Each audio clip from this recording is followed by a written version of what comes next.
বিয়ের আগে চিকিৎসা করছিলাম না, বিয়ের পরে অনেক চিকিৎসা করছি। হ্যাঁ। 4টা 5টা MBBS ডাক্তারের কাছে দেখাইছি, কাজ হয়নি। কিন্তু আপনার কাছে এসে প্রথম মাসের ওষুধ খাই মনে করেন রেজাল্ট ভালো পাইছি। সন্তুষ্ট? হ্যাঁ, সন্তুষ্ট। 10-15 মিনিট সময় পাই। আসসালামু আলাইকুম। ওয়ালাইকুম আসসালাম ওয়া রাহমাতুল্লাহ। কেমন আছেন?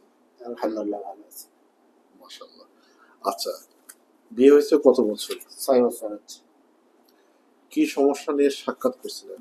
আমার সমস্যা ছিল যৌনরোগ, মনে করেন বীর্য পাতলা, আর আর সময় কম পাচ্ছিলাম। কতটুকু? এই 2-1 মিনিট। এটা কবে থেকে এই ধরনের সমস্যা? এটা বিয়ের আগের থেকে। চিকিৎসা করছিলেন না? বিয়ের আগে চিকিৎসা করছিলাম না, বিয়ের পরে অনেক চিকিৎসা করছি। হ্যাঁ। 4টা 5টা MBBS ডাক্তারের কাছে দেখাইছি, কাজ হয়নি। কিন্তু আপনার কাছে এসে প্রথম মাসের ওষুধ খাই মনে করেন রেজাল্ট ভালো পাইছি। সন্তুষ্ট? হ্যাঁ, সন্তুষ্ট। 10-15 মিনিট সময় পাই। আপনার জীবন সঙ্গিনী, আপনার স্ত্রী, উনি কি সন্তুষ্ট আছে? হ্যাঁ, সন্তুষ্ট।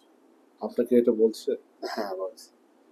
আচ্ছা, দর্শকদের উদ্দেশ্যে, বিশেষ করে যাদের এই ধরনের সমস্যা আছে, হতে হতে পারে আপনার বন্ধু, হতে পারে হ্যাঁ। হতে পারে এলাকাবাসী, বা যারা বিদেশ আছে তাদেরও তো এমন সমস্যা থাকতে পারে। অনেকে হতাশ হয়ে যায়, ডিভোর্স হয়ে যায়, কেউ কেউ পরকীয়া করে। তাদের উদ্দেশ্যে একান্তভাবে আপনি ধরেন রাস্তায় দেখা হয়েছে, আপনার কি পরামর্শ দিতেন? পরামর্শ দিতাম যে ভাই আমি এক জায়গায় হচ্ছে ওষুধ খাইছি, ডক্টর এসার খান, আপনার যদি সমস্যা থাকে তাহলে আপনি ওখানে যেতে পারেন। ওখানে গেলে সুস্থ হবে? হ্যাঁ, আলহামদুলিল্লাহ, আল্লাহর রহমতে সুস্থ হতে পারে। আচ্ছা, আমার কাছে আসার আগে আপনার কোনো কনফিউশন বা টেনশন ছিল কিনা? না, তেমন টেনশন ছিল না। মনে হয়েছিল আসলে সুস্থ হবে? হ্যাঁ, আপনার ইউটিউবে চ্যানেলে দেখে, ফেসবুকে দেখে মনে হয়েছিল যাওয়া যেতে পারে। যাওয়া যেতে পারে, আর ওখানে গেলে হয়তো ভালো হবে। এখানে এসে ভালো ভালো লেগেছে? হ্যাঁ, ভালো লেগেছে। কোনো সমস্যা হয় নাই? না, কোনো সমস্যা নেই।